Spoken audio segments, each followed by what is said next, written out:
नमस्कार, मैं प्रवीण गौतम। दोस्तों, वीडियो में बात करेंगे कि मनरेगा का नाम बदलने पर और नया कानून लाने पर प्रियंका गांधी ने मोदी सरकार की कैसे क्लास लगाई है। मामला सिर्फ नाम बदलने तक सीमित नहीं है, क्योंकि नए कानूनों में राज्यों का बोझ बढ़ने वाला है।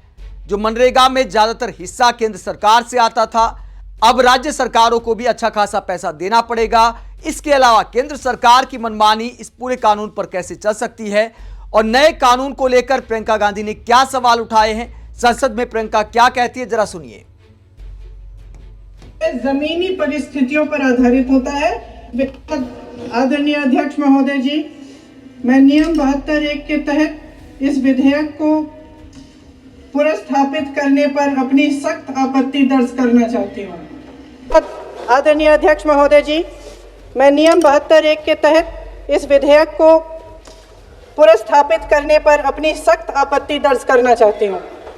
महात्मा गांधी ग्रामीण रोजगार गारंटी कानून पिछले 20 सालों से ग्रामीण भारत को रोजगार देने में और ग्रामीण अर्थव्यवस्था को मजबूत बनाने में सक्षम रहा है। ये एक इतना क्रांतिकारी कानून है कि जब इसको बनाया गया तो सदन के सभी राजनीतिक दलों ने इससे पूरी सहमति दी। इसके द्वारा 100 दिन का रोजगार इस देश के गरीब से गरीब लोगों को मिलता है, हमारे गरीब से गरीब भाई बहनों को। हम सब जनप्रतिनिधि हैं महोदय। जब हम अपने अपने क्षेत्रों में जाते हैं, आप भी जानते हैं, दूर दूर से हमें दिख जाता है कि मनरेगा का कौन मजदूर है। सबसे गरीब होता है, चेहरे पे झुर्रियाँ होती हैं, हाथ मिलाए तो सर हाथ पत्थरों की तरह। हाँ सर, मैं कर रही हूँ, पहुँच रही हूँ, मुझे पहुँचने दीजिए। 1 मिनट लूंगी, मुझे पहुँचने दीजिए। सर, उनके हाथ पत्थरों की तरह कठोर होते हैं क्योंकि इतनी मजदूरी करते हैं। तो सर, मेरा जो इस बिल पर ऑब्जेक्शन है, सर, ये जो कानून है, इसके तहत हमारे गरीब भाई बहनों को जो रोजगार की कानूनी गारंटी मिलती है, जो अधिकार मिलता है, वह इस योजना में मांग के आधार पर संचालित होता है। मतलब जहां जहां रोजगार की मांग है, वहां इस योजना द्वारा 100 दिनों का रोजगार अनिवार्य है, देना अनिवार्य है। इसके साथ साथ केंद्र से इसके लिए जो पूंजी जाती है, वो भी मांग पर आधारित होती है। यानी कि इस योजना के लिए जितने पैसे जहां भेजने हैं, कितने भेजने हैं, वह जमीनी परिस्थितियों पर आधारित होता है और मांग के आधार पर निर्धारित होता है। सर, इस विधेयक की अनुसूची 1 में उपनियम 4(1) और 4(2) द्वारा केंद्र को इजाजत दी गई है कि वे पहले से ही निर्धारित कर लें कि कितनी पूंजी कहां भेजी जाएगी। इससे संविधान के 73वें संविधान संशोधन को नजरअंदाज किया जा रहा है। सर महोदय, इसके जरिए ग्राम सभाओं को इस योजना की मांग की जमीनी परिस्थितियों के आधार पर तय करने का पूरा अधिकार दिया जाता था। आज वो अधिकार कमजोर किया जा रहा है। सर, आखिर बात है, 1 मिनट, जब आप इस पे पूरी डिटेल चर्चा हो तो आप डिटेल बोलना। इस पे आपकी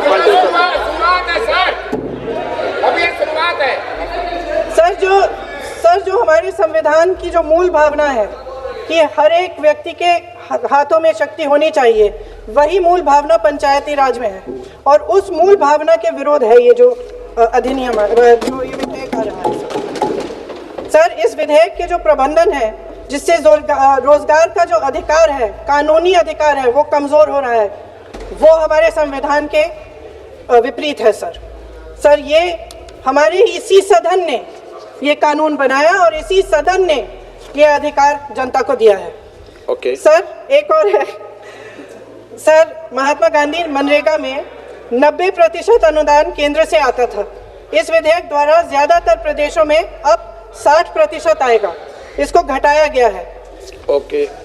सर, इससे प्रदेशों की अर्थव्यवस्था पर बहुत भार होगी और खास तौर से ये वे प्रदेश जिनकी अर्थव्यवस्था पहले से ही केंद्र की ओर से जीएसटी के बकाये के इंतजार में है। ओके, माननीय सदस्य।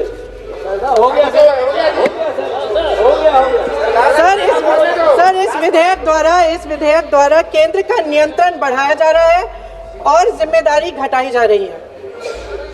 सर, जो 100 दिन का अधिकार आपने 125 करने की बात की है, लेकिन इसमें वेतन की बढ़ोतरी, आपकी जो मजदूरी की बढ़ोतरी है, इसकी कोई बात नहीं है।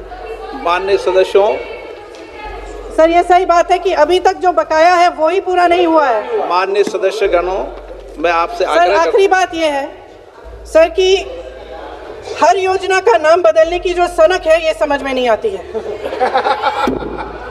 सर जब जब ये किया जाता है तो सरकार केंद्र को पैसे खर्चने पड़ते हैं। माननीय सदस्यों, मैं आपसे आग्रह करता हूं, ये सर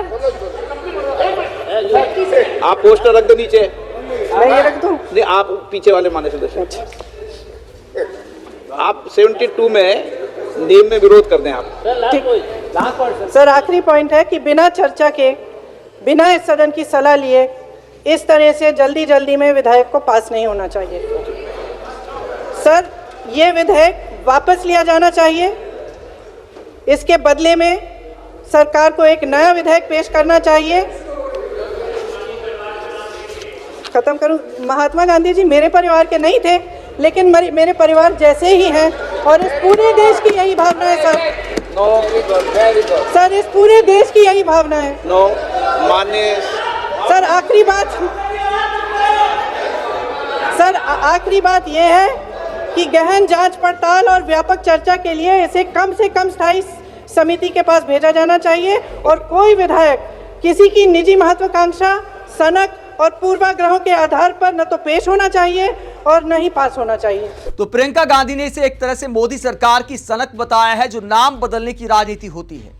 साथ ही नए प्रावधान को लेकर भी कई दलों ने, कई नेताओं ने सवाल उठाए हैं। प्रियंका गांधी ने भी कई सवाल उठाए हैं और इस पर विस्तृत चर्चा की मांग की है। ऐसा नहीं कि मोदी सरकार ने जो कानून बनाया उसे जल्दबाजी में पारित कर दिया जाए।